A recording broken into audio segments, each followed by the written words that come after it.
a meme? Meme.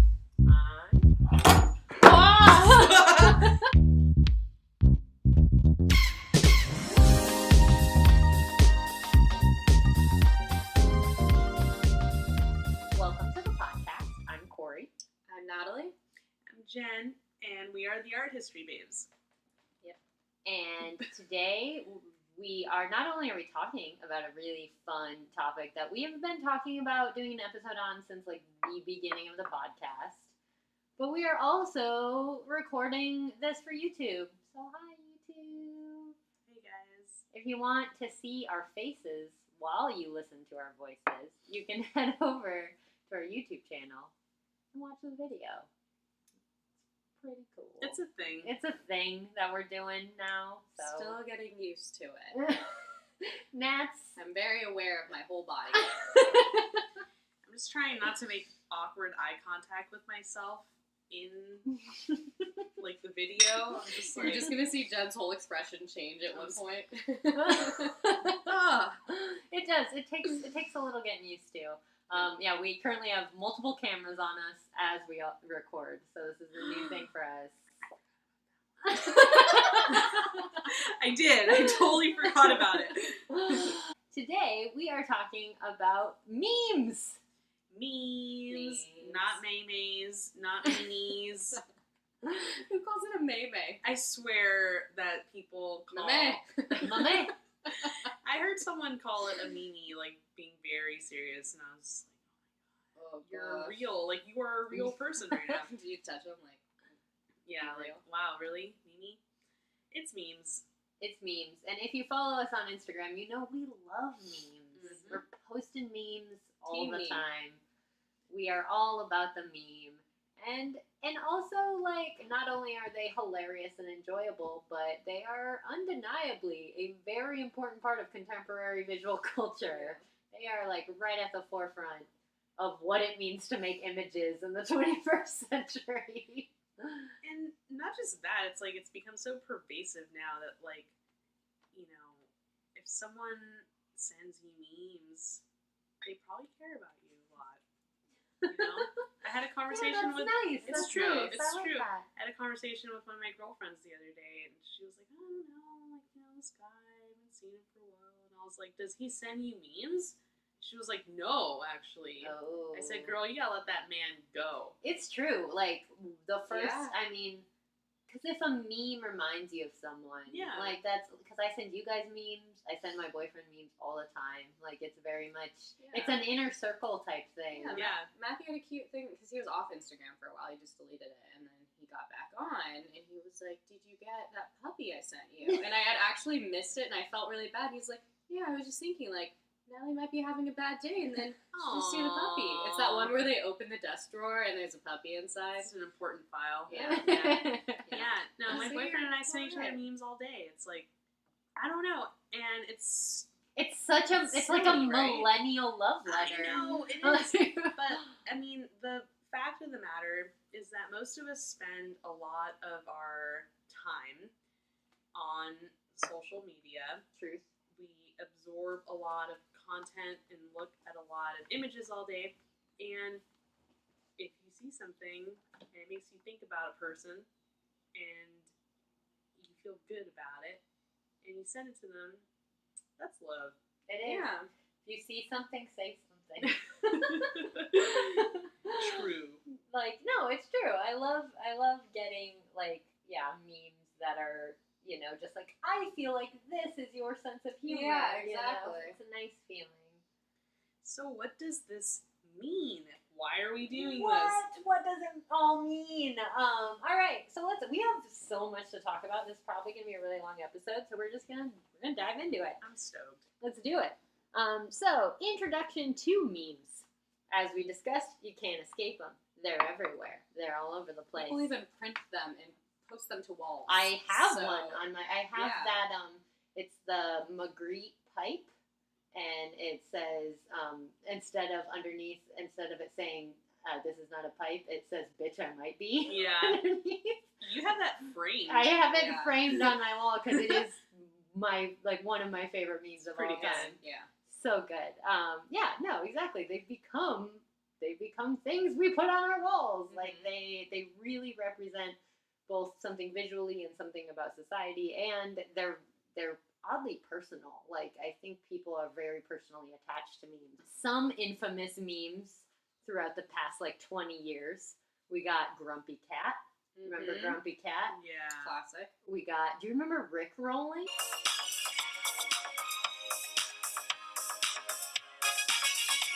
That used to infuriate me. Oh my god.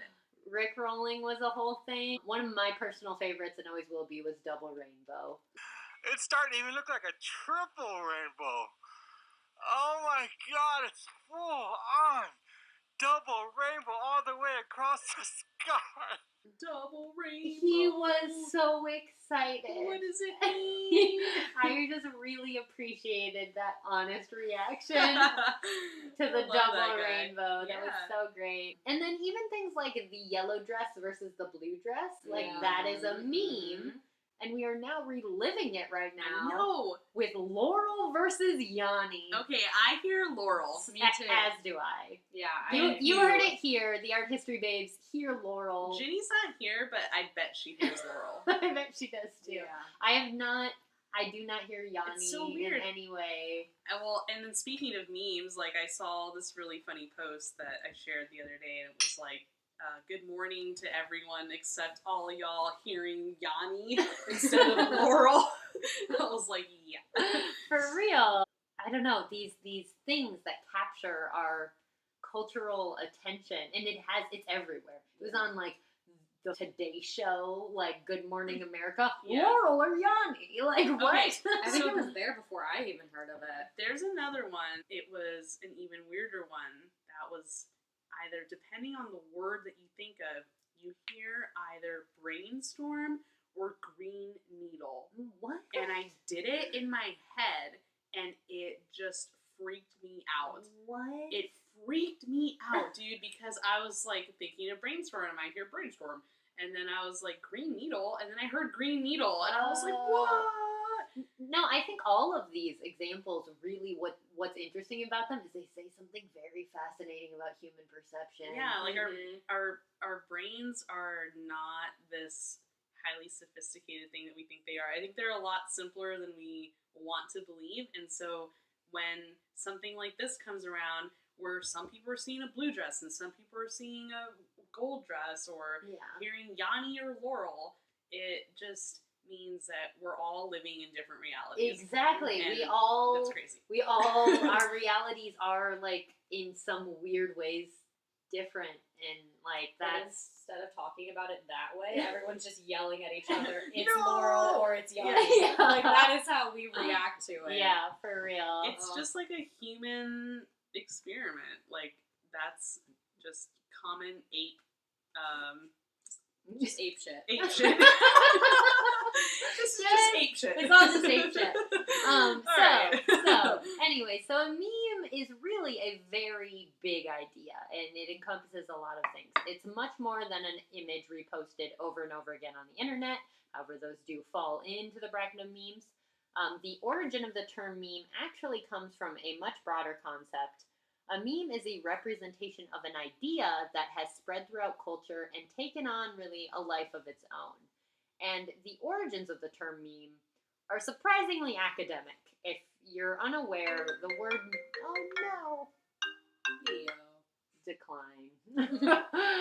We love you, Leo. But not right now. Not right now. The word meme was coined by the English evolutionary biologist Richard Dawkins, who is also a famous atheist, quoted by lots of annoying dudes on the internet. It's true. It's so true.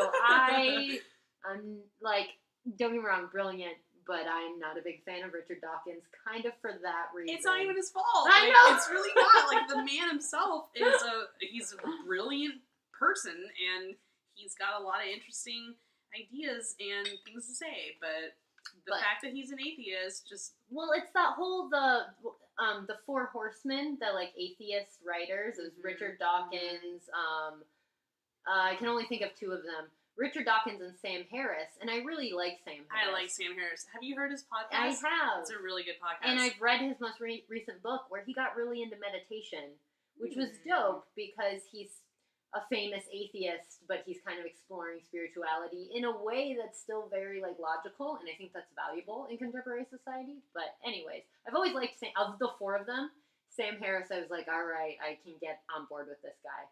But the rest of them have always been very like atheism. It's really aggressive. It's an aggressive atheism, and I'm like, that's not my vibe necessarily. That's just as bad as aggressive religion. Exactly. Exactly. Aggressive is aggressive. I'm like, you're doing the same thing. You know, I'm gonna look it up because now I just really want to know who the four horsemen look it up. Atheism are. Look it up. So we have Richard Dawkins, Sam Harris, Daniel Dennett, and Christopher Hitchens. There we go. All such white names. I know. I just don't appreciate the like aggressive sort of like mansplaining. Oh yeah. It's like, you know, like of course the four horsemen of atheism are four white men that want to yell at me. You just chill. Well, it's the idea that like what you're rallying against, you're doing the same thing, but for your belief system. Yeah. I'm like, no,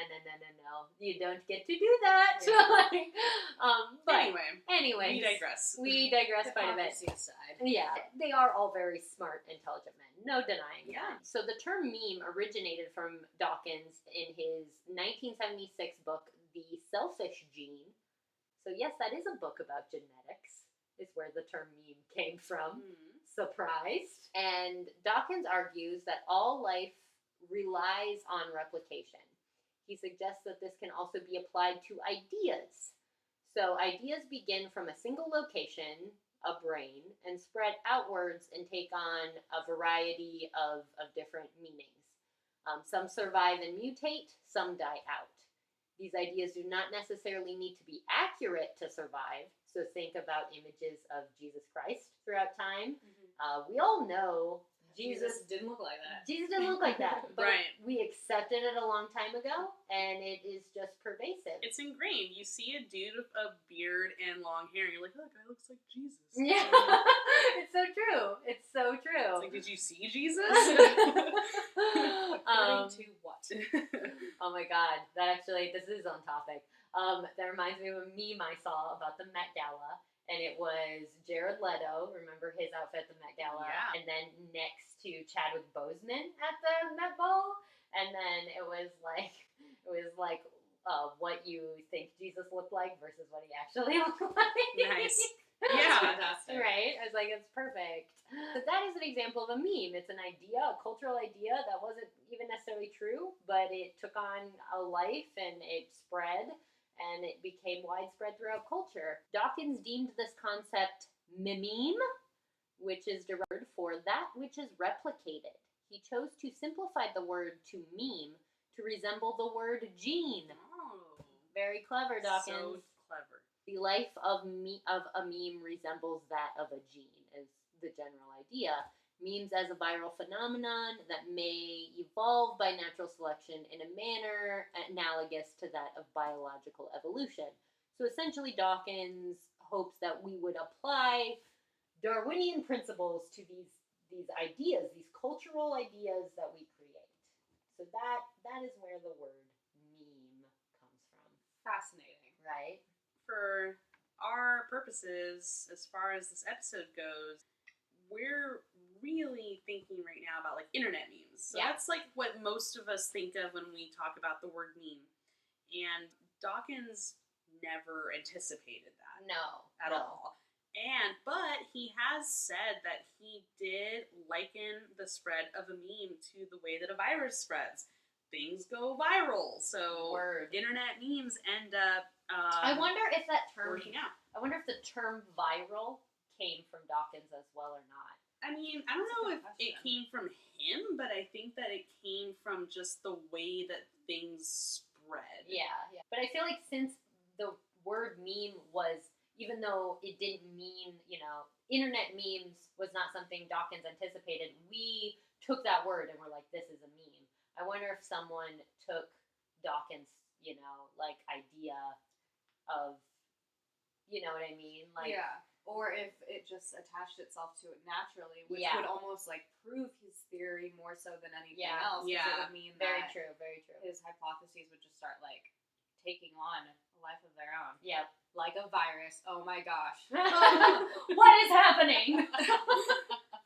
So, an internet meme is a concept that spreads rapidly from person to person via the internet, largely based through email, blogs, forums, image boards like 4chan, social networking sites like Facebook, Instagram, Twitter, instant messaging, news sites like Reddit, and video hosting services like YouTube and Twitch.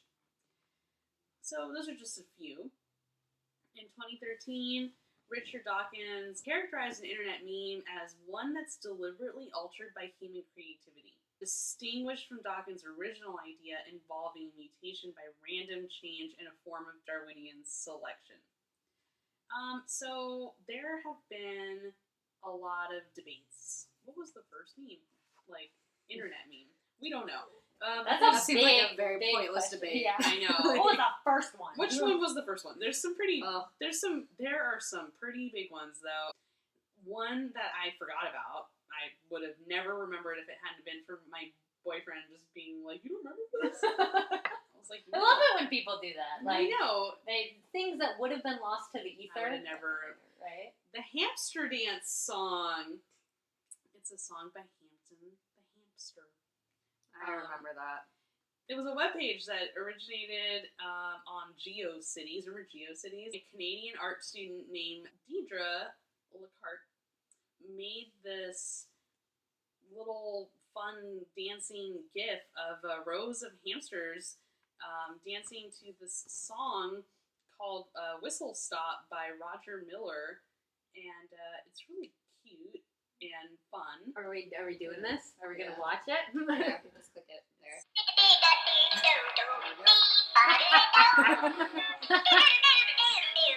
Oh, it's so cute.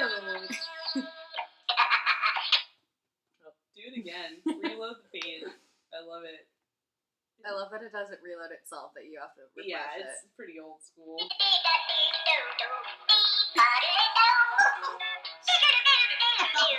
Half of you are like, oh yeah, I remember that. And half of you are like, what is happening? It's just a bunch of hamsters. That one was very chipmunk-like, though. That one that's walking, I'm not buying that to hamster. I don't know if that's a hamster. The other ones are Yeah, the definitely other ones hamsters. are. That one looks like a chipmunk. That's a great meme. Go to hamsterdance.org/hamsterdance. Link it in the show notes. We will. We'll put it in the show notes for you. We're gonna have like a resurgence, like a random resurgence of visits. Other notable early internet memes: Dancing Baby. That I yeah. feel like that's the first one. Like the I know, right? dancing That's one that we baby. all remember. That was Yeah. everywhere. It was on TV. Right? That made it to Yeah. like Super Bowl commercials. Yeah, exactly. Dancing Baby, Rafflecopter. That one's dumb. Oh my God.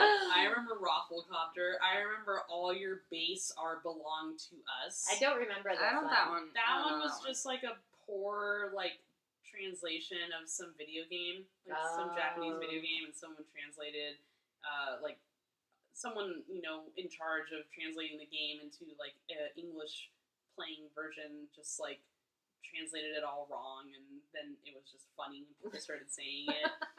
Things like that, and it's so absurd. It's like, why would this ever catch on? But it does. It does, man. So We're that's so glad it does. I love that it does.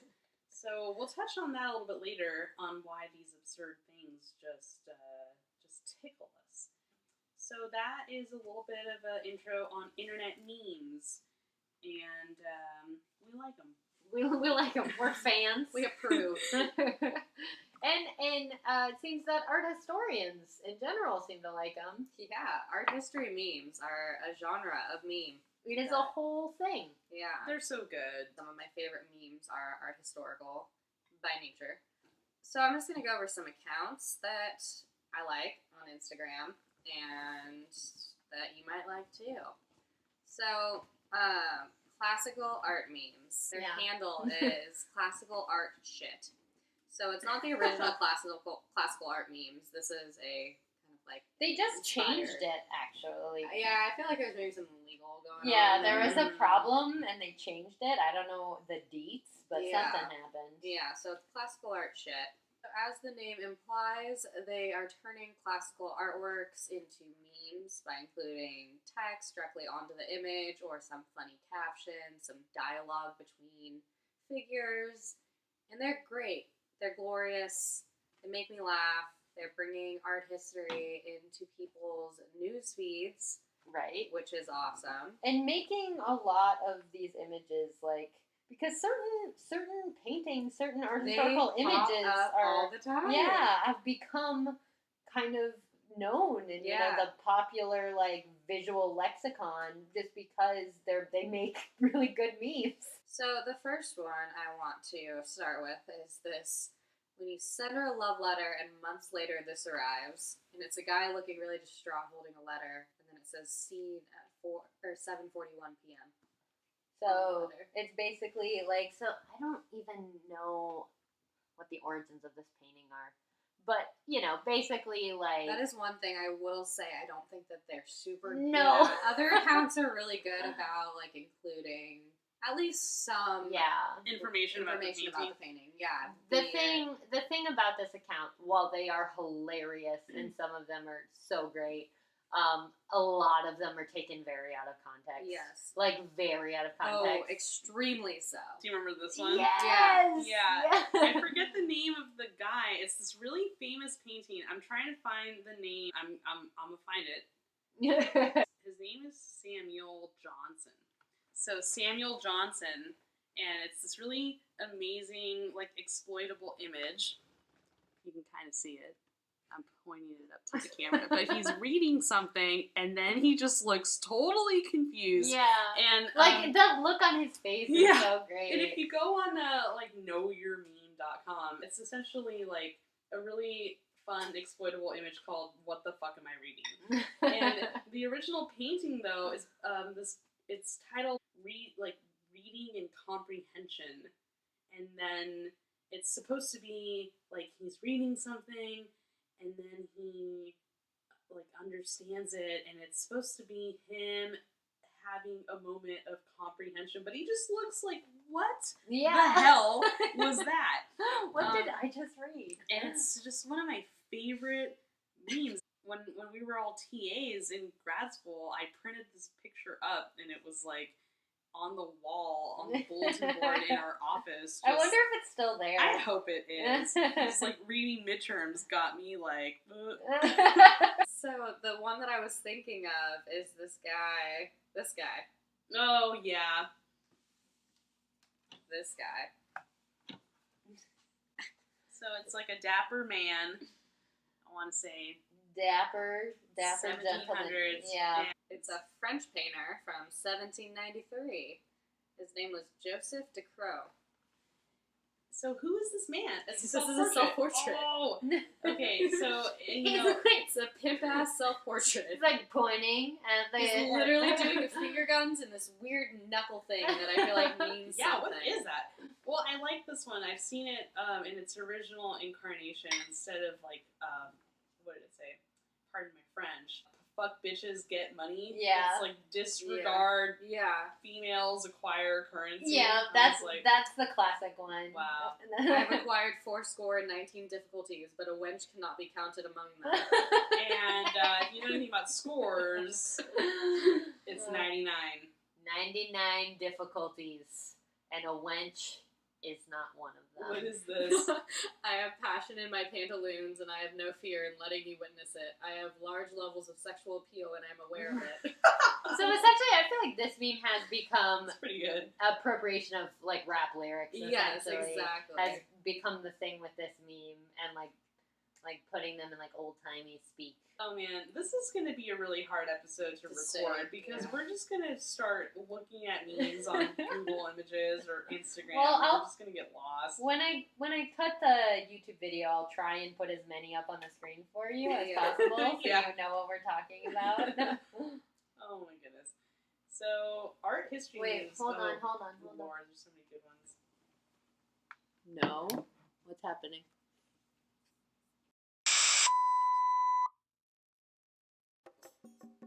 Salt.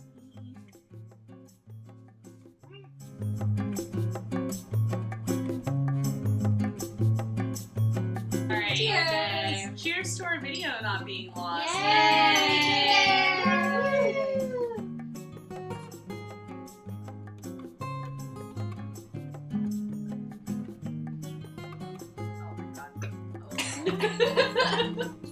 So after that technological difficulty, let's return Alright, we're back. to the episode. We have returned after some technical difficulties. We're back. We got some food in our bellies. And we're going to talk about memes. We're still talking about memes. Thanks for bearing with us. No thanks to Apple and your random software updates. Good morning to everyone besides Apple. We were talking about art historical memes, classical art memes. Specifically, classical art shit. As Yeah. It's recently been dubbed. And they had a good one today. That is two artists standing in front of an easel admiring the work. And one man says, "I like it, but where is the caption?" To which the other man says, "The what?" And the previous man says, "Usually these paintings have comedic captions above them, or two characters having a vaguely amusing conversation." The other character says, "It's a painting of a house." And then the other guy says, "I'm sure you'll think of something." That's some Inception It's shit right memeception. there. It's a meme making commentary about memes. So meta. Is that meta? It's meta. It's meta memes. I'm so hesitant to call things meta because everyone that I'm friends with that is like a philosophy major and talks about metaphysics and things like that are just like, whoa, that's not actually what that Oh means. my And I'm God. like, oh my god, come on, like, can I just have this? Like, just give me We this. can all agree, though, that's one of those things where it's just like literally, okay?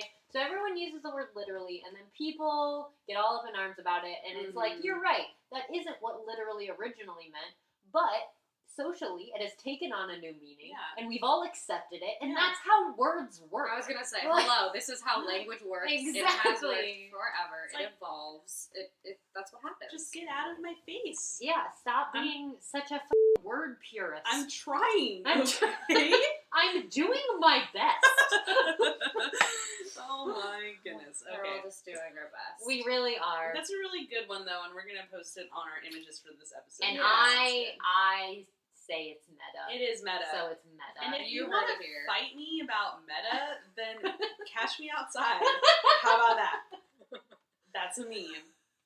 Oh my god, this episode is just, it's like we're speaking in memes. It reminds me of the Yeah. scene in This Is the End with James Franco. Mm. Do you like Subway? Can I make you a sandwich? That's art. Art. Oh, you don't like art? No, there was actually a meme I posted on our Instagram at our History Babes podcast, and it was a meme of that scene from This Is the End, and it's James Franco, and at the top it's like when someone says they don't like memes, and then it was James Franco. He's like, "Oh, so you don't like art?" Yeah, I remember. Anyways, back to classical art memes. Well, moving on from classical art memes to tabloid art history. That's Shout a good out one. to One Tabloid of Art our History. favorites. We are a big fan of tabloid art history. They're pals of the show. We love the ladies at Tabloid Art History. Just some dope art history babes. Yeah, so their Instagram handle is at Tabloid Art History, and on Twitter they are at Tabloid Art Hist. And they also have a website, www.tabloidarthistory.com. So check them out; they're hilarious. And their little bio on Instagram says, "Because for every pic of Lindsay Lohan falling, there's a Bernini sculpture begging to be referenced." Whoa. Truth. Pretty good. So good. Speaking the truth. Good. Yeah, no, they are doing something right. So this first one I want to talk about is, and they Brandy. actually, I should say, are great about finding information on the works that they're referencing. So they Yeah. are kind of trying to, Well, they're art historians. Yes. Like, I know at least, I don't know the details about all of them, but I know at least one of them is going to school for art history Yeah. right now. Like, they're educated art historians, and that shines through in It the work that does. they do. and so the The first one is John Travolta kissing Scarlett Johansson compared to The Kiss of Judas by Thomas Couture, 19th century. And it's so perfect. It's so perfect. good. And why is he doing God that? Right? damn it, Why John did Travolta. John Travolta do Scarlett's that? face says everything. That was so Just weird. His like whole hand so is on her unamused. waist. Yeah. It's like, ew, get out of here, dude. Yeah. Yeah, that was a very cringeworthy moment in pop culture, so I'm glad that it was exploited because that was on everything. Like this Yeah. creepy picture. Yeah. I hope Scarlett Johansson has seen this because I think she'd get a kick out of it. Yeah, I'm it's a good sure. one. It's a I'm good one. sure. I feel like this should be like thrown around more for like the Me Too movement. Sorry. Yeah. Sorry, John, but this is creepy No, shit. don't be sorry, John. No, John I Travolta's know. problematic as fuck. Like, For real. Okay, so moving right on into Met Gala memes Oh, yeah, because the Met Tabloid Art Gala. History did such a good job with their Met Gala memes. They So- were on top of it. So someone actually, because I was like during the Met Gala, I was just like at home, like online, and kind of following Tabloid Art History because they're basically like live tweeting it as it happens. mhm. And someone commented, I feel like the Met Gala is like the Super Bowl for Tabloid Art History. And I was like, yes, this is their Super Bowl. Yeah. This is their time to shine. Well, This year yeah. gave them a platform, I man. know the Yeah. Met Gala this year was kind of crazy. Yeah. Their theme was heavenly bodies. Mhm. What was the full name? of it? Something the Catholic imagination. I forget the middle part. Yeah, heavenly bodies, like, you know, scenes from your dad's Catholic imagination. I don't know. I don't know. Scenes from your dad. From your Catholic dad's imagination. Yeah. Baby girl, just Google that shit. I know, sorry. I just like looking at her stuff. I got kind of distracted. It's okay. Heavenly bodies. Scenes from your dad's Catholic imagination. I don't even want to know what the real name is because I just want to know that. Heavenly bodies, fashion, and the Catholic imagination. I was close, okay? Close enough. Close enough. Oh my god. You were closer than they were. Yeah. Anyway. Anyways, Met Gala. Lots of good content coming out of the Met Gala. Fashion-wise, meme-wise, art historical meme-wise. Yeah. Yeah, so Lana Del Rey came out as the Virgin Dolorosa, which is one of my favorite paintings. It is the Virgin Mary, and her heart is sort of like visible, like superimposed over her chest, but you know, it's like supposed to be inside. But like, we're just suspending our disbelief. And there's 7 swords in the heart. So it's sort of like, you know how there is like Christ Pantocrator? I always have to say that right? I always have to say it like that. Yeah, look it up. That's exactly how you say it. Really? Like the Virgin Dolorosa is the same thing. It's like she's, you know, showing you her pain. There's Sounds like he's a see? dinosaur. I know how you spell it, dude. That's not how you say it. Pantocrator. I was close. Pantocrator. Pantocrator. You're It's welcome. a motif within the Catholic faith. And so Lana Del Rey came into the Met Gala as the Virgin Dolorosa with 7 swords in her heart.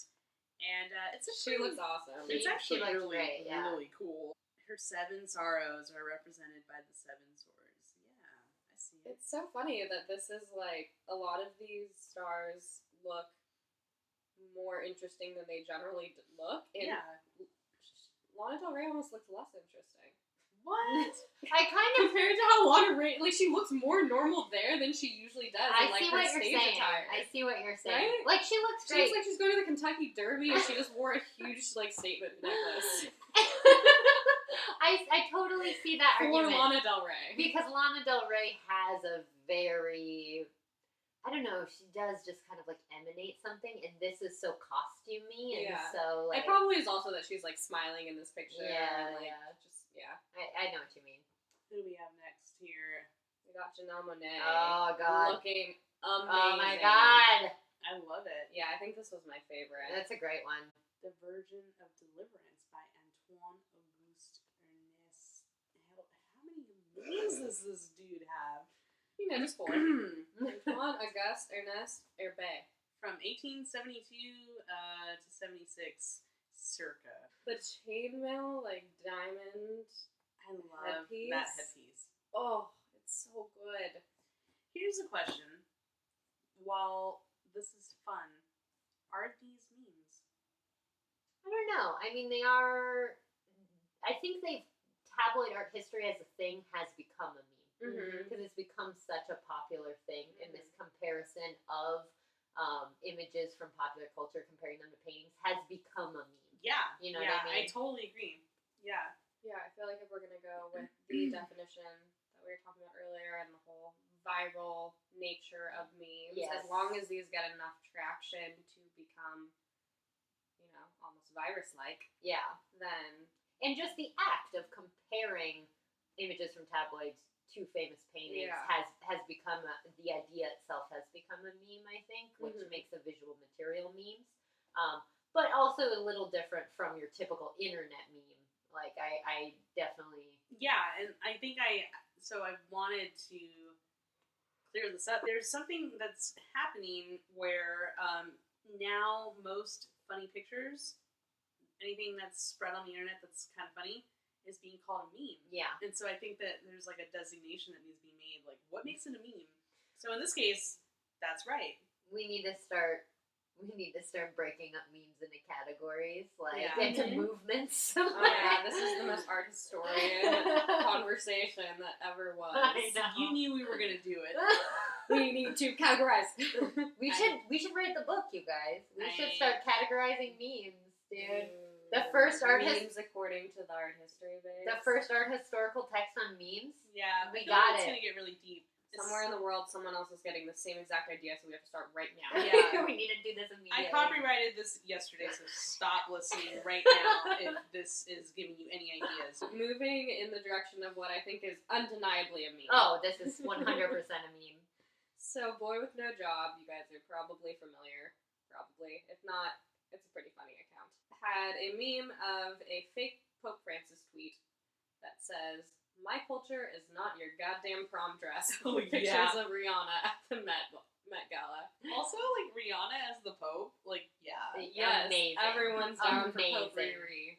Amazing. But this meme was so perfect. It's so good. It's hilarious. Like, I love the "My culture's not your goddamn prom dress." Yeah. Those are pretty good. It's good. I saw one kudos. with, like, Snoop Dogg and, like, a girl wearing, like, a weed leaf dress. Who's like, "My culture's not your goddamn prom dress." Oh, good. no. Oh, no. This one makes me emotional. Yeah, this one's a little tragic, but this comes from our account. but art is tragic. It is Right. tragic. Hashtag tragedy. I know. So it's a side-by-side of The Catastrophe by Grutzner from 1892, oil on canvas, next to Kevin Stills' famous chili from The Office, 2009. It's so perfect. Like, this painting, like, look at his It face. really is. And he spilled his, like, it's so perfect. It's perfect, but I'm also going to say something a little controversial. I almost feel like we could find a better picture to compare it to of Gary Gergich. Because he kind of looks like Gary. Oh, he does look like Gary, Gary. Larry, whatever you want to call him. He goes by many names. You know that And he spills a lot. I feel like we could find one that's maybe even closer. Well, that is your... We could do a side by side by side. That is your assignment, Natalie. You have to find it. I feel like Larry Gergich is the Kevin of Parks Oh, and Rec. yeah, definitely. Completely. So, side note, I was like really emotional and hungover one day. They go hand in hand. They really do. And I was binge watching The Office, and it was the episode where Kevin spilled the chili, and I might have cried a little bit. I get it. You Yeah. he was so Let it out. proud. Let it out. He was so excited about his chili, and Kevin doesn't get to do good things very often. He And was he just so proud. Spilled it, and he tried to salvage it, and it's just rough. The pot was like completely upside down. Oh man. Kevin. Kevin. Oh man. One more by our friends in Sartle Art History. Sartle. See art differently. Also friends of the art history babes. Been watching a lot of New Girl lately. It's a Nick Miller move. They have an amazing one. It's Saturn eating his child. I feel like there's a lot of good memes with this painting. Yeah, I've seen many. It's an intense painting. Saturn eating his child by Goya, and Saturn is arm deep. He's in there, and so above Saturn it says anxiety, depression, soul-crushing dreams, and then his child just says me. I saw that and was like, same. Which is like the universal response to every meme. Yeah, exactly. Same. It's just like there's a relatability to them, or else to return to the beginning of the episode, they die out. They don't succeed as memes. They don't become viral. Exactly. We have to talk about this. Probably is my favorite art history meme, and it's one that just took off. But why though? Why? Why though? But why though, Corey? It is Fernando Botero's "Why Though" meme. What's the original name? Do we know? What's the name of that painting? It's just it's a plump man. Plump boy. If you're familiar with Botero at all of his figures are these just fat-looking babies, but they're not supposed to be babies. Yeah, what he does is he takes imagery of like people that are in power and like aristocrats and stuff, and then it's a satirical thing. It's like he's making commentary on it by making them plump. And they're so like cute and weird, and so this one is Pope Leo the 10th. It's Pope Leo the 10th. Painted by Fernando Botero. But the look on his face, it's so perfect. Like, he really is, like, looking at you like, well, why though? You know? And this image, I feel like, has just been pervasive, and it has taken on, like, a life of its own. And you can actually purchase, like, not just t-shirts, not just sweaters, but you can purchase a romper. With the "Why Though" meme of the Fernando Botero painting, which I still want, by the way. Yeah, wasn't that like $100? Yeah, it was really expensive. Yeah, it's pretty expensive. For the romper? Yeah, but I really want it. If you buy one and below the $100, take a picture and tag us in it. Oh, please do. Because I want to see that. Because I will be so proud. Like, I really want to own that so bad. Just someone as a gift to Corey. Yeah. Hit us up, arthistorybabes@gmail.com. I will love you forever if you send me that romper. Yeah. Like, For oh my real. god, that would be amazing. So I feel like in terms of art history memes, that's one that just like... Yeah, I feel pretty good about leaving it off on that one as Yeah. far as our art history memes go. Because I feel like that one, people who don't even know anything about art or art history know that image, you know? Mhm. And conversely, we know a lot of art and art history, and we didn't know what the real painting was of. So now we know. Well, and it's been so ingrained in our minds because we see it everywhere. So the fact that we just now figured out like the name of the painting, Right? Oh, We my just goodness. know it as like Why though? Why Though Yeah, we're all- Botero painting. We didn't really talk about though how prevalence of these memes has in a way, it seems anyways, really created a resurgence of an interest in art history. I feel like it's just a lot more common to have a base knowledge of art history because these memes are such a part of the culture, you know? Well, they're like making art history kind of cool and interesting. Yeah. And it sounds stupid and tacky, but making younger people interested in art history is what's going to keep it as like a thriving field. Exactly. So if you're It will not, die without the youth. Yeah, we need those youths, those street youths Youths. on their Instagram, liking the tabloid art history.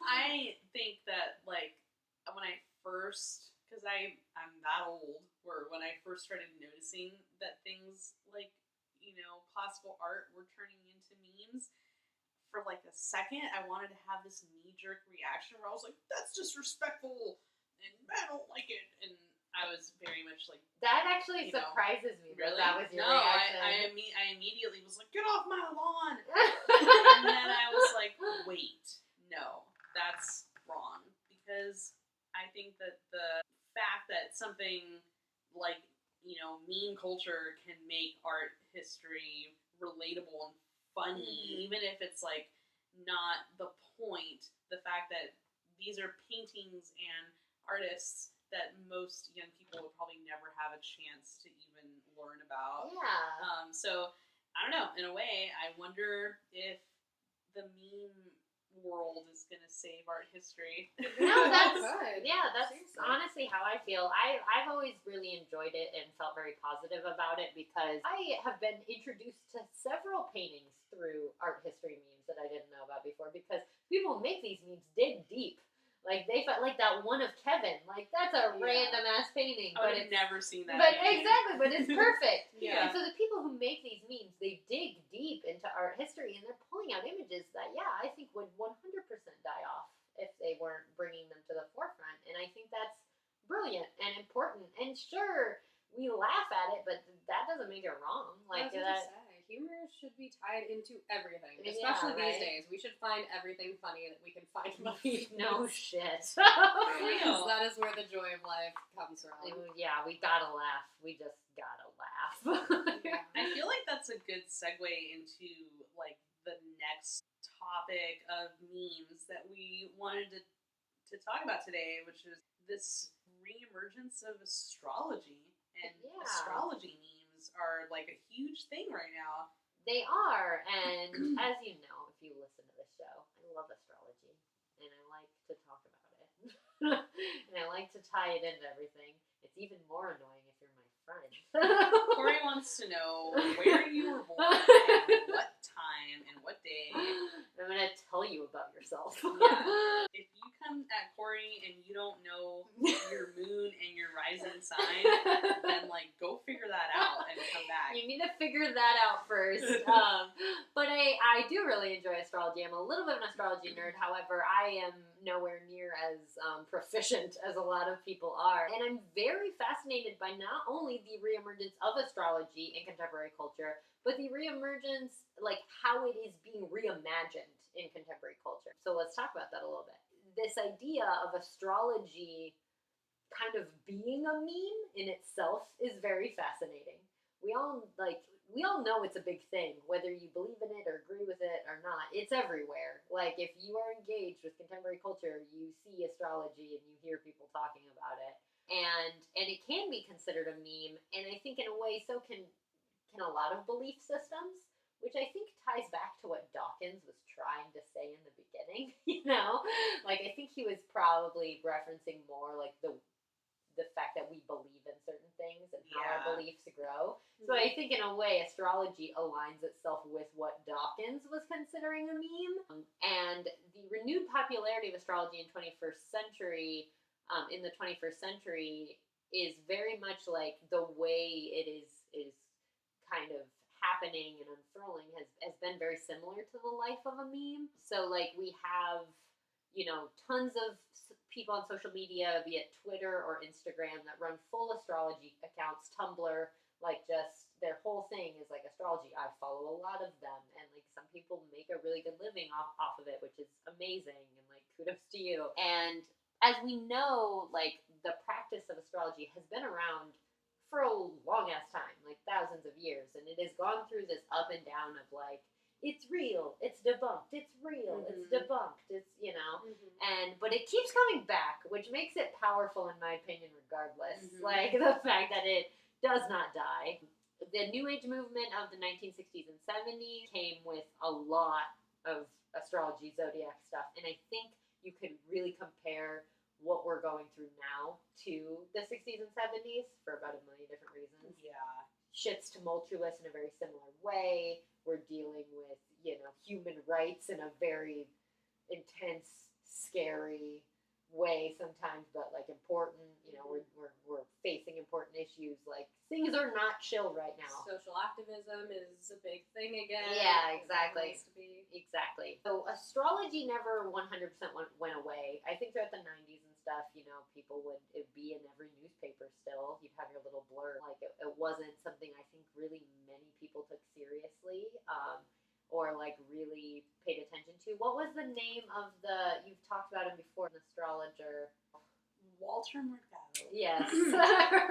Walter Mercado he's actually, I think he's still alive. He is huge all over Latin America because of his popularity as like a astrologer. Dude, they talked about him on Jesus and Miro. Dude, not Jesus. Miro. Miro wears the shirt with Walter Mercado on him. Dude, for real, like when Walter Mercado came on TV, you shut the fuck up. Like your grandma would slap the shit out of you if you didn't shut up. And he was so just like, I've watched so theatrical about it, like Virgo, and he would tell you all about like, you know, what you were gonna do that year. It was Walter Mercado on New Year's Eve was like fire, super hot fire. Dude, I've like since you brought him up, I've like looked up videos, and he's amazing. He's amazing. He's fantastic. Fancy motherfucker. Dude. Yeah. I love I don't him know so what I was much. expecting, but it wasn't that. And But basically, he also looks like a Beverly Hills grandma. how dare you? I'm sorry. She's not wrong. Doesn't know. She's not wrong. He's had a lot of plastic surgery. But he's incredible. Dude, you know what though?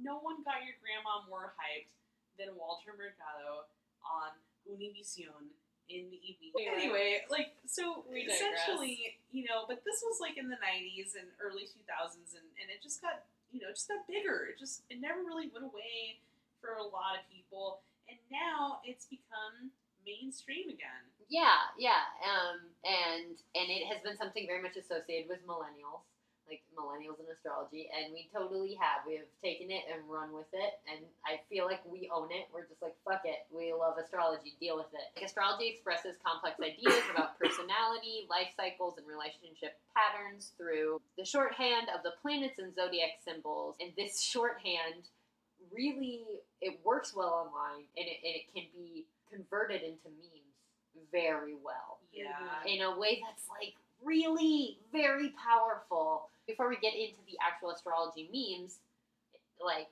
while we're talking about astrology as a meme and like why it's happened, there is like a lot of interesting reasons why people reasons that people point to as to why astrology is such a thing right now. And like one of them is that people tend to turn to astrology in times of stress. Yeah.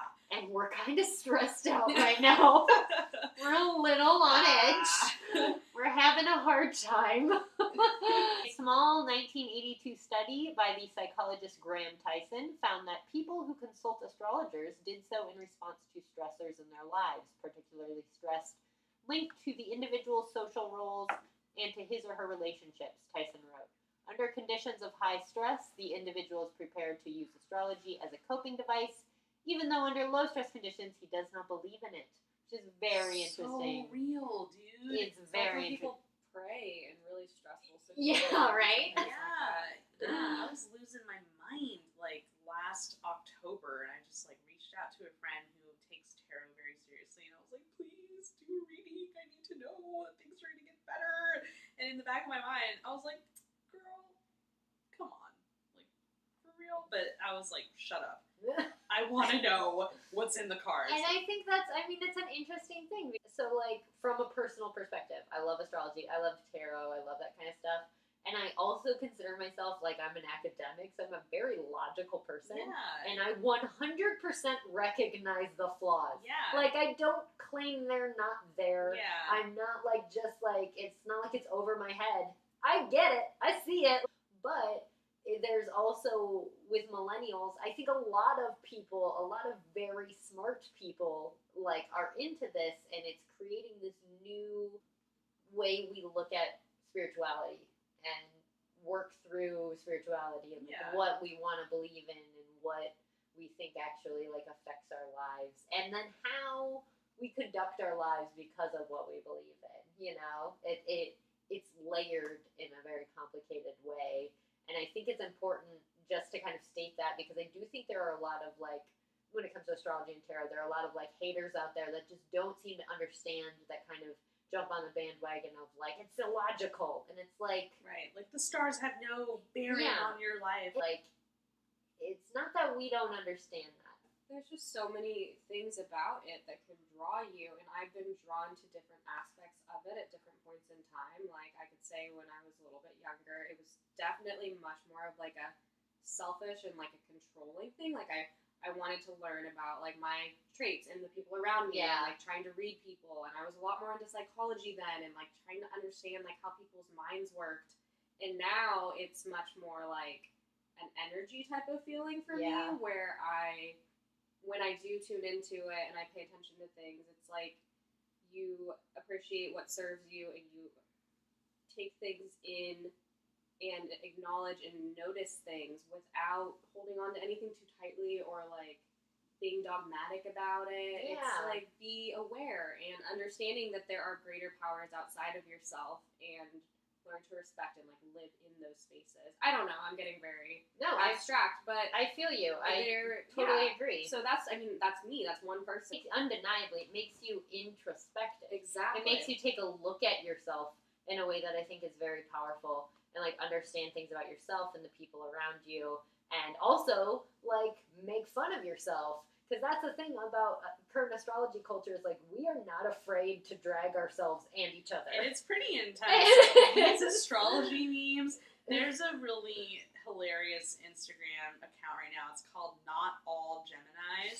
And it has been ruining my life, but like in the funniest way. Not all Gemini. It's really good. I haven't seen this one yet. That That one's sounds it's great. really good. At Not All Geminis. And it's I'm getting on it right and now. it's so funny because because the different signs have become memes. Everyone now knows that a Virgo is a control freak, meticulous hypochondriac. Yeah. And Scorpios are insane people. And Cancers cry all the time. And like an Aries Every will time fight you're you. saying one of these, I have a friend who's like popping up in my head. Yeah.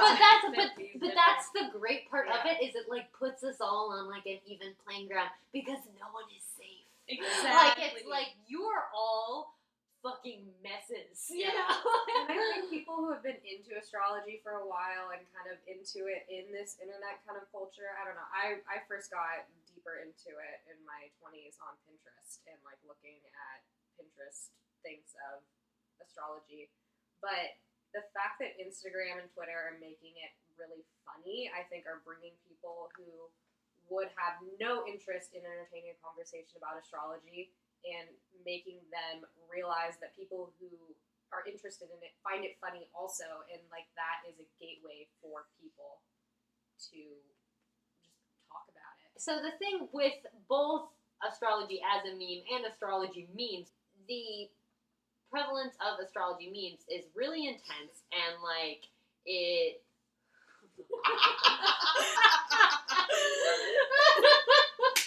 See, we love this shit. We love it. so Like, good. we can't not. Such a pure love. I know. We're currently looking at the "Is this a pigeon?" meme, which, if you're not familiar, it's like an anime dude. And Okay. he sees a butterfly and he's like, "Is this a pigeon?" And it's a highly exploitable image. It's been one of my favorite memes, and it's been super popular lately. And there was another one I posted the other day that, oh god, it was like the most perfect thing, and it was an astrology one. So it was the "Is this a pigeon?" meme, and it was Cancer, Taurus, and Scorpio were the guy, and then the pigeon was a differing opinion from a loved one. Yeah. And then at the bottom was like, "Is this an attack on my very soul?" It was like the realest shit I've ever read. I was like, yes, that is me 100%. Another just fabulous one that I follow, Trashbag Astrology. Oh, yeah, I like that So one good. a lot. It's got the pie charts. Yeah. They make the pie charts. Yeah. And it's just like a lot of It's just dragging.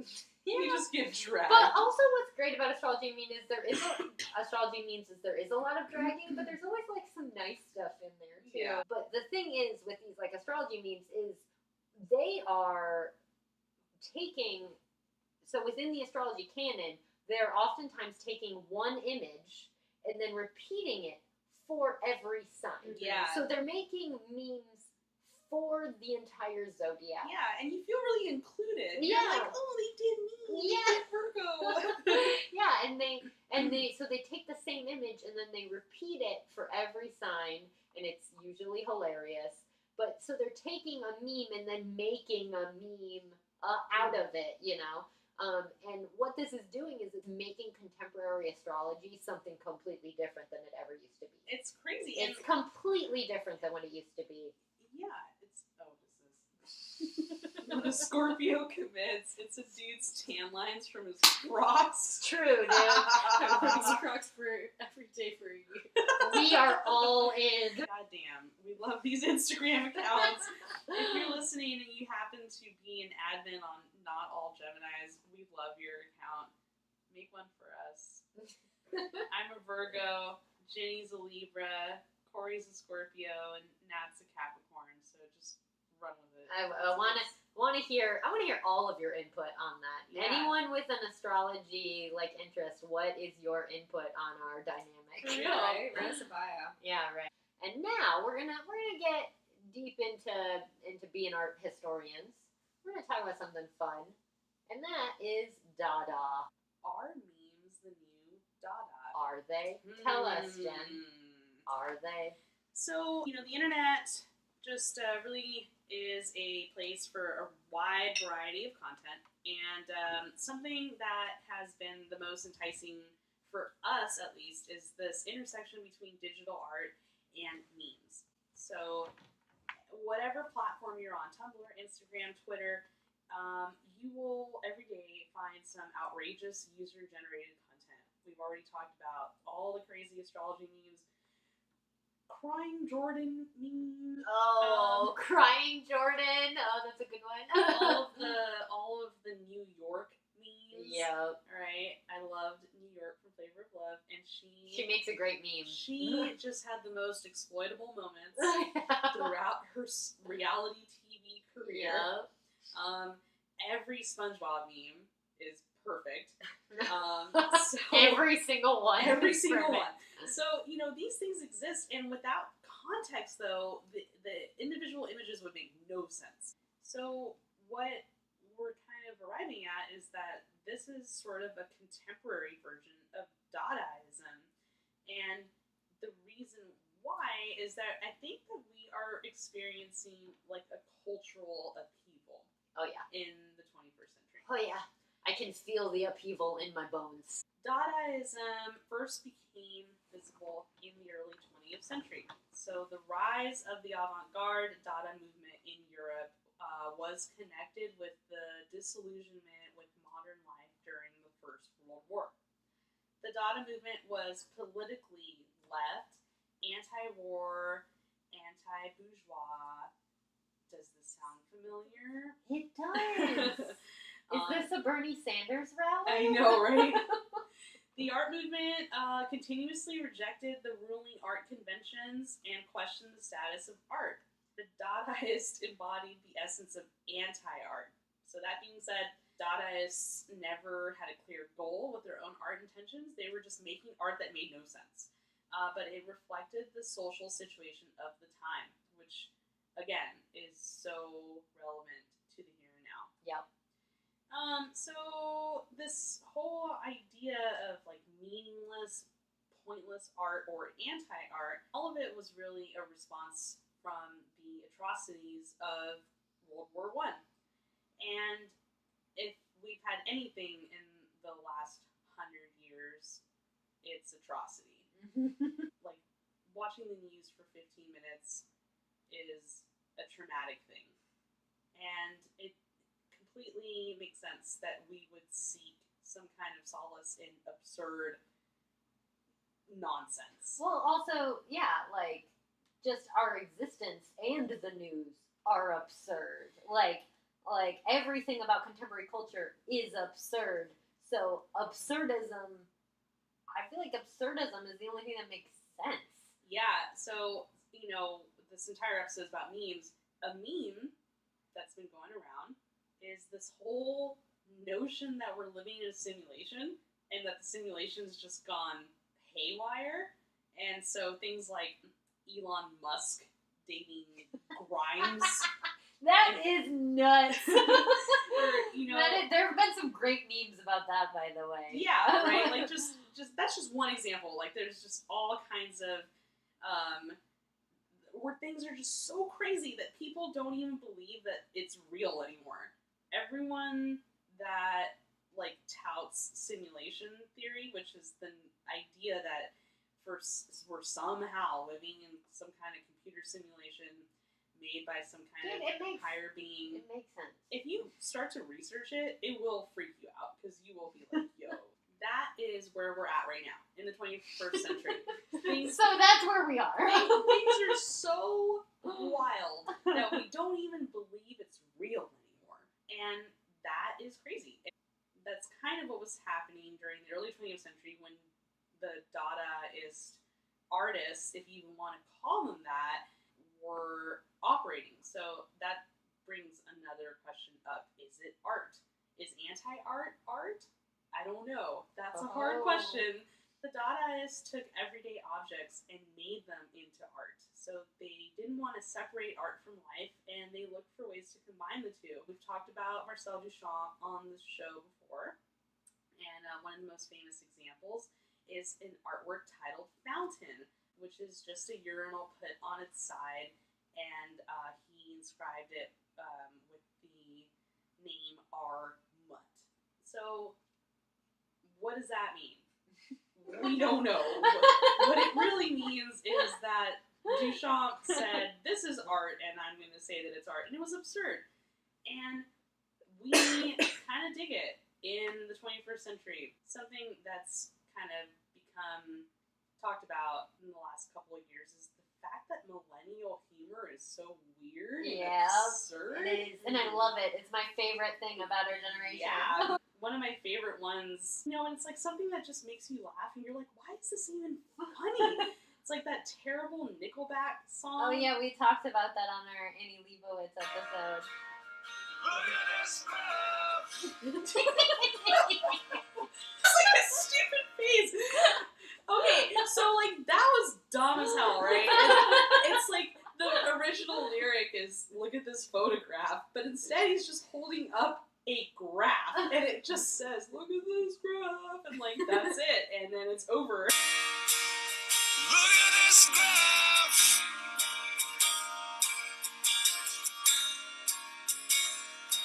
Like that made us laugh for like Forever. like a month. Why is this funny? I don't know. So in the 20th century, the art movement, Dadaism, was actively criticized by the established order, and it criticized the established order, so there was a mutual criticism. A lot of that is happening again today.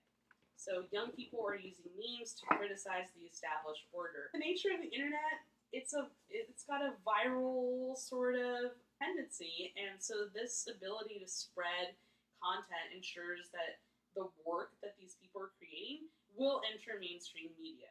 It's not a surprise that millennials are making a movement that centers around absurdism and deliberate confusion and nonsense, because why not? Yeah, it just makes sense to me, because I don't even really think of it in this sense of oh God, life is so terrible and everything's so hard. Yeah, it's not nihilistic. No, I don't even think about it. I'm just like, life is a mess and it's weird and there's no real right path and it's absurd. And so I'm going to lean into that. I'm going to lean into how absurd things are and just be okay with that. And I'm going to laugh at this stupid meme. And I'm going to integrate the absurdity into my everyday life because that makes the most sense to me. Yeah, and it makes the most sense to most of the millennial generation. So can we call it art? It certainly is not adhering to any traditional formats. But if you think of art as something that is outside of mediums such as the traditional ones of paint and sculpture, then maybe, yeah. So it's like if you're gonna accept that conceptual art is art, Exactly. then you're willing to accept that absurdism can be an art movement. Yeah, that's kind of how I actually kind of wanted to like wrap things up. Like, what are our thoughts? Are memes art? I would say that yeah, if we are looking at memes and internet content as, because that's kind of like we've talked about this podcast before, wanting to take visual culture as a whole seriously as art, even if we're thinking of it in a dada sense as anti-art, it could still Yeah, be because Still in the dialogue. yeah, exactly. Because even though Dadaism was presenting itself as this anti-art, but it's still in all of your art history textbooks. We call it an art movement. It's an art movement. We didn't want to Just be an not art talk movement, but we about it. made them an art movement. Yeah, right. because have a they were choice. an art movement. So I 100%, not only like because of all of that, because of the conceptual nature and what it means to society, but like meme makers take their art seriously. They put time into the images they create and the text they associate with those images. And oftentimes it's for the sake of comedy, but I am a huge believer in comedy being an art form. I have so much respect for meme creators. That is something that I think is like underappreciated even. It's like they get 1 million followers, but I don't think people really stop to think how much time it takes to make a meme every day. Like it takes until so you much have time. this little tirade right here. I haven't really thought about it, and I think you're right. They do deserve respect. I haven't thought about actively disrespecting them, but now I do feel a lot of genuine respect. Sitting down and making a meme And every being day. just like socially aware. Exactly. And, like, because you they're have to- smart. Like you have to be smart. You have to be engaged. Well, the thing that makes a meme really successful is when a meme captures a specific moment in contemporary culture that is just, it's art. It captures that moment. That moment might just be completely absurd and chaotic, and you're like, what's happening? A meme attempts to create order out of that chaotic moment, making a digestible piece of information that can help you understand it a little bit or relate it to your own life in a way, and then make it funny. Yeah. That's pretty good. There's a lot going on there, and it's impressive. And like, I'm trying to get better at it, but I wish I was better at making memes. I think it's like such a talent. I'm not even good at tweeting. Like, I feel like every once in like every 5 months I have a good tweet. Like, it's one of those things that it just takes so much to really, for all the stars to align. And these meme creators do that like every day. Yeah. Every day they create this content where it's just like, it's smart, it's funny, it's exactly making sometimes really heavy subjects digestible. Yeah. It's commentary, it's everything into this little image that scrolls on your Instagram feed. Yeah, and then you see it and you absorb it. It sits in your brain for a little while. You take a piece of it, and then it sort of just goes along its way. Yeah. And then it's... Or you can pass it on to a loved one, or save it for later, Right. reference. I have like 8,000 saved memes on like my Right. Instagram right now. Ever since they came into the save. Oh, that option, was so I saved smart. everything. Well done, Instagram. Good job. With the save option. Yeah, that helped with my research. A lot of millennials and that definition is like very flexible. I've heard that a millennial can be considered anyone born after 1980, which I was like, really? Like, that seems See, like I long. actually, so like, this is my understanding. And the thing is, these generational things are so like, meh. But like, my understanding is you're born from early 1980s to like 2000, 2001. Meaning like 18-year-olds right now, they're not millennials. No. They're Generation Z. I almost feel like it's a misconception that all young people are millennials. It's like, no, they're not. Yeah. Honestly, anyone under the age of 20 right now isn't a millennial. No. Like, millennials, we were cognizant and growing when the internet hit. That's what a millennial was. Yeah, it's true. And we're also the generation that is directly feeling all of the shit that the generation before us did. It's like a very specific group of people that are feeling super unhappy, really confused, really stressed out, and so this whole moment in time is kind of a special time, and it feels really chaotic. A lot of things feel really meaningless, and so something about emphasizing this like meaningless of our established order and making these absurd images is somehow giving us meaning. Yeah. And I think that It's is art. bringing us together. Yeah. It brings you a sense of community and understanding. And I agree. I totally think that's art. It's art. It's art, guys. It's the art, damn it. And if you disagree, I would love to hear you make an argument after that, because I think we we made a pretty good one. I think it's a pretty good argument, but I would love to hear what our listeners have to say. I would be surprised to hear disagreements, but I would welcome them. But please email us if you have a good argument against it, or just thoughts on memes. Memes are such a huge thing. Yeah. We could keep going. This could be a 3-hour episode, because there's just so many layers to it. Yeah. So many memes. I know. There's quantity of Especially memes. when you step outside of the idea of internet memes and think about memes as just the development of ideas. In our time frame, we did a good job. Yeah. I think we hit a lot. Yeah. I'm looking at the end of our document here, and we wrote down all these memes that we were going to go in and break down and deconstruct. And we don't have we're time. not going to do that. But I do want to mention, if you've ever been in a situation where you don't understand a meme and you don't want to look stupid in front of your friends, check out knowyourmeme.com. I love this website. It's a great website. You can look up the meme that you're confused about, and it gives you the origin. It explains exactly what's going on in the meme. This is art.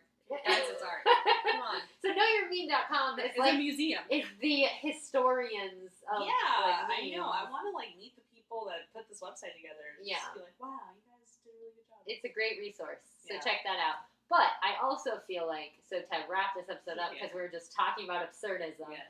this is one of my favorite emails we've ever gotten. Oh my god. I'm really so good. excited. All right, the subject is A Midsummer Night's Dream. And it's from Anonymous Bosch. What? Here we go. Hey, babes. So I woke up from a nap a while ago, and I felt really sad and couldn't remember why. I went to the bathroom, and then suddenly, while on the toilet, remembered the dream I had during my nap, and realized that was what was making me sad. I had a dream that I became one of the art history babes, and we were writing down episode ideas. I gave my list to Corey and Natalie to look over, while Jen and Ginny were drinking and laughing about something. Corey and Natalie read the list, looked at each other, and then looked at me with unwarranted shade. You told me to wait a moment while the four of you convened together and talked in whispers. A few moments later, you all came back to me, and you guys kicked me out of the podcast. What? I felt like I was in the art history version of Mean Girls. So I guess my question is, why? What did I write down that was so horrendous? P.S. I love you guys so much. This is an hate mail. so good. It's so good. I love it so much. Aww, Anonymous. All I can imagine is that you were suggesting like a Gauguin. Yeah, Gauguin is awesome. Yeah. Gauguin extravaganza. Yeah. And we were Gauguin. And we were like, you clearly don't understand what we are about. I know. That's the only thing I could think of. I know. Other than that, we're pretty much open to everything. Yeah. Also, we don't whisper. So maybe it was Jeff Koons. It could also be Jeff, Koons. if you had a just loving on Jeff Koons moment, that might have been a little iffy too. But I like that. Wonder which one of the Mean Girls each of us would be. I don't even know. I don't know dude. either. Damn. Right? I want to be the mom. No, That's not Cool fair. mom. Everyone wants to be the cool mom. Baby But she Fuller. wasn't cool. I'll be Tim Meadows as a principal. Okay. I love that email. That's a great email. That's fantastic. Thank you, anonymous boss, The for fact- having dreams about us. The fact that we made our way into your subconscious just brings me Like all so much four joy. of us. I'm flattered. I'm very flattered. So thank you for sharing. We very much appreciate I it. love it. And thank you everyone for listening.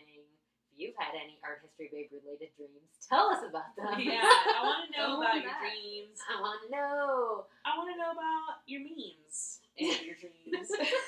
Your meme dreams. Your main dreams. Also, if you're listening to this episode, we mentioned at the beginning, but we also are doing a YouTube video in tandem where we will, hey YouTube, we'll put a lot of these images we were talking about up on the video because we covered hella images. In this I episode. know. Like we were just It's a lot. we were just making our way through so many memes. It's probably a lot to take by audio. So if you check out the YouTube video and listen along that way, you'll be able to see some of the images and also check out some of our other YouTube content. We've got vlogs and we talk about different artists. We got book reviews. New featured artist. We have a new featured artist, Zach Clark, who made amazing prints that you need to check out. So also go to our YouTube and check out our featured artist Awesome. video with Zach Clark. We love Zach Clark. So much content. There's so much content out there, and you should check it out. Check out our content. Check out our Make content. memes out of our content. Dude, do it. You guys have pictures of us now from our YouTube. Make Yeah. memes out of us. If you make a meme, like tag us in it. Yeah. I do want to it. see what you guys do. Astrological memes. You guys know our signs now. You know our Oh, man. faces. Make Yeah. little. Man, that's like a dream. Like if someone made an astrology meme out of us, oh Right. I man, know. I would lose my mind. that is a straight dream. Just, Oh. I am a Virgo rising, Taurus moon. I am a Scorpio sun, Capricorn moon, Leo rising. Yeah. I'm a Capricorn sun, Scorpio moon, Aquarius rising. There you go. Dang, I don't know Jenny's. She's a Virgo. No, No, she's Or she's not a- Virgo, Libra. Libra sun. She's a Libra sun, and she has, I don't know her exact placements, but she has hella Libra in her chart. So she's very Libra, but she's kind of a Libra Scorpio cusp. So, astrology nerds out there, Wild. have fun. All right, you guys. All right. This has been fun. I love this episode. Me too. I just want to talk about memes. I'm gonna look at We're gonna not do this all for a while. Geminis when We're we gonna we're gonna start a new podcast called the meme babes, and just like discuss memes every week. We're the meme babes. Oh my god. Like the meme girls, Mean girls. like mean girls. or anonymous. Oh, Oh, shit! anonymous. You started this. Oh no, you guys! All right, this has been a good one. Thank you for listening. Bye. Bye. Y'all.